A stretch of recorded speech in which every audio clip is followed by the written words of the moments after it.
Well, hello there. Welcome to this video. This one is from the parenting domain. So I have a theory of parenting that I like to share with you. It is a theory of parenting which can help you and your children get a lot of good outcomes, but also help you so your children do not become dependent. You want your children to get your help, but you want your children to know that your help is finite. You will sponsor them for so long. You will sponsor them until you will pay for their education to this level. And past that point, past that age, you are done. It is actually nicer if this is tied in with age. So the kids know that you will sponsor their education until age 22, wherever that happens to be that they are at. At age 22, they are adults and they are bye-bye off your list. The kids need to know that this is how this is going to go so they can plan and strategically position themselves. These are all ways in which parents can help your children take on the responsibility of life as they grow and to understand that you are not going to be their financiers for life. Your children have to understand that. So let me tell you the story of this CEO who was in an interview and first shared this. And when the person first shared it, I realized that that's exactly what my parents have done. That's exactly what I intend to do with my children, and I have been doing with my children up to this point. So he says that his mom was not even rich. His mom was just a hard worker. His mom did everything for him when he was in college. And when he graduated college, he came home. He packed his things and his mom helped him to pay his rent and wrote a check. So the second month came. The landlord came. The landlord asked for rent. And he called his mother. Hey, mama. His mother answered, hey, baby. Well, mom, didn't you pay the rent? And mom is like, what? Yeah, the landlord was here. He says the rent had not been paid. Boy, when we took that apartment, I told you that I was doing month one and the deposit. Do you remember that conversation? And that's when it hit him. Oh, damn. Yeah. Well, that was it. Adults pay their own bills. And you, my boy, are an adult. You are already in a house that you chose. You are already doing a job that you are paid for. You have money coming in. That should be prioritized to pay for your rent and so on. So yeah, the bird flew out of the nest, boy. We are done. There'll be no more checks. That was the rent. Then his car notes came. And he called his mom. He says, Mom, what about the car? Nope, you are done. So that was him as a boy, shocked to the system. His mom explained to him gradually. I think his mom had tried to sort of drop a hint, but mom was not overt enough. And so for him, this episode came as a shock. He was rather shocked, disappointment. He was disappointed, he was disillusioned. He couldn't believe his mom had cut him off. He was actually upset because he felt entitled. And then roll on a few decades, he finds himself a dad. And he had a second child who was a bit of a recalcitrant. So he called his kid about grade 10 and he says to his kid, I don't know if I've had this conversation with you before, but in our family, the bird sits in the nest until it flies out. When the bird is in the nest, it is fed in the nest. When the bird flies out, that's it. He feeds himself. And the little boy says, well, what if the bird does not fly? Well, the bird is dead. And he's out of the nest anyway. He sat with his boy. He explained exactly what was about to happen to this boy. This boy was in grade 10 at that time for the Americans, year 11 for the British. At a very important point in his life, he's messing about, his grades were low, rah, rah, rah. And dad explains to him, well, we will continue to fund your education until age 21. however much of the education you are able to do.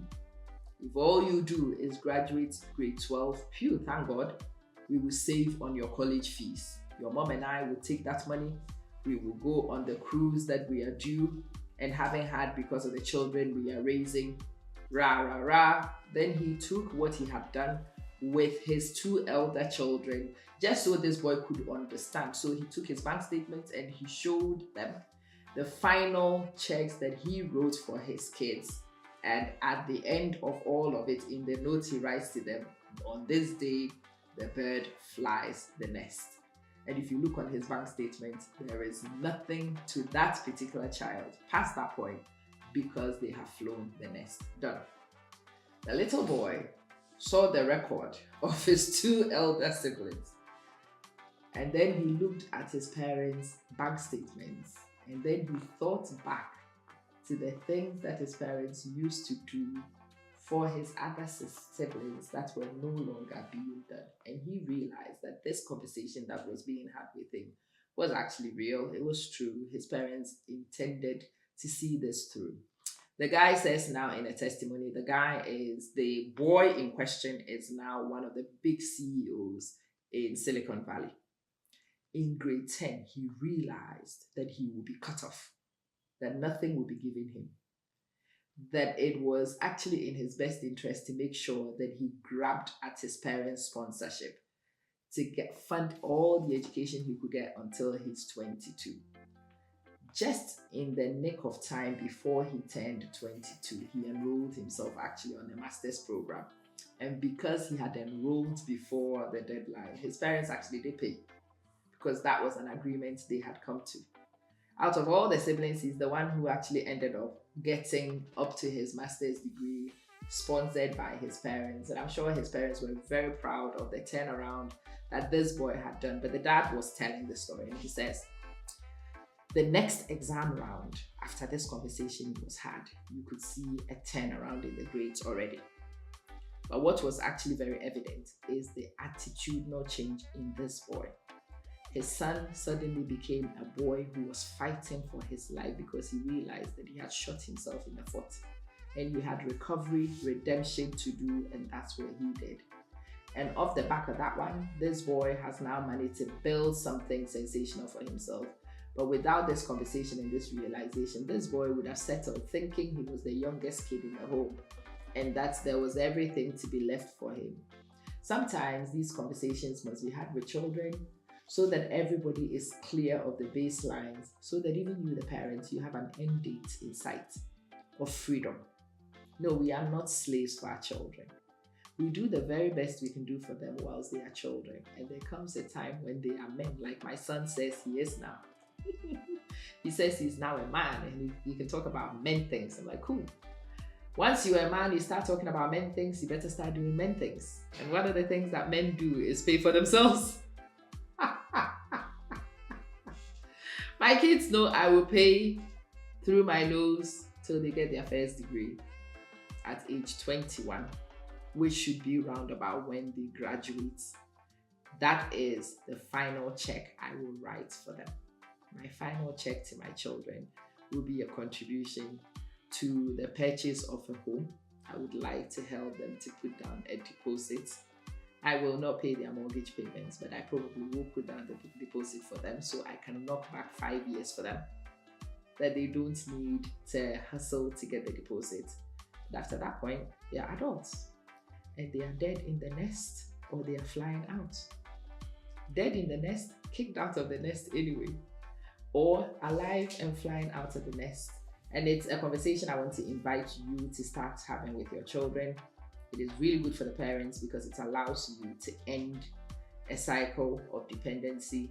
The parents who don't learn to end this with their children are forever involved in a lot of the rubbish that should have actually been the children's responsibility. I don't go to my mom to ask my mom for my children's upkeep. That's bang out of order. But my children should not ask me to take care of my grandchildren's expenses either. That's bang out of order. Nope. My master's degree was fully sponsored by me. And my children's master's degree should also be funded by them. Anything else they do beyond that point should be sponsored, decided on, enabled or facilitated by them. And I should be a parent who's able to act a parent, to be a cheerleader on the side, not taking responsibility for things that really should not concern me. That is the principle of the nest. You build a nest for your eggs. Your birds stay in the nest when they are young. When they are very young, they don't have feathers, so they need a safe place to grow their feathers.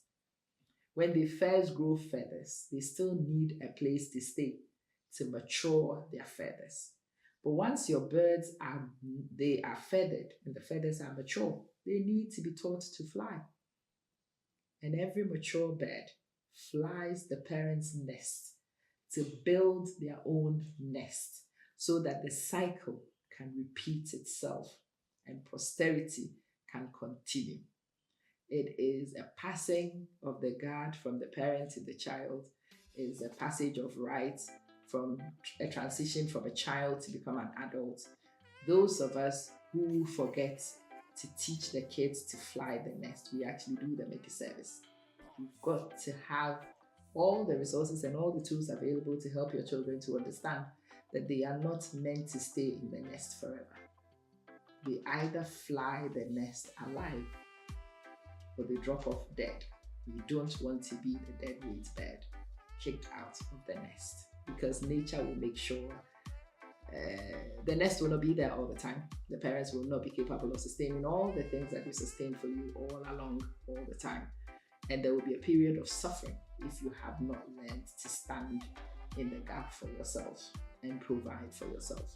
So start having those conversations early, especially with the recalcitrant children. Explain to them what is to come so that you give them a chance to think about their future and to make alternative decisions. No, don't bury your head in the sand and leave them clueless. Because sometimes a lot of these kids do this because they haven't had time to think about it at all. You've got to give them a reality check. And at all times, remind them that the nest is only there for a short phase. And they've got to fly the nest to grow, to become. Hopefully, this is self-explanatory, but I would love to hear your own stories. How did you fly the nest? Were you kicked out? Or did you fly off yourself? Well, in my case, where I'm from, it was the same explanation. I was flying out of the nest before my parents even thought I was ready. I was out of that place, bye-bye. And then they saw me fly and they realized, oh heck, her feathers dried out fast. Look at her, oh my God. Yeah, that's where I'm from. And I'm looking to teach my kids to fly out too. I hope I'm successful. What are you up to? What are you doing? What happened to you? Did you get kicked out? Tell us the experience, share the lessons with us, and let's see if we might be able to get our kids to watch this and read the comments and learn valuable lessons from this video. See you soon.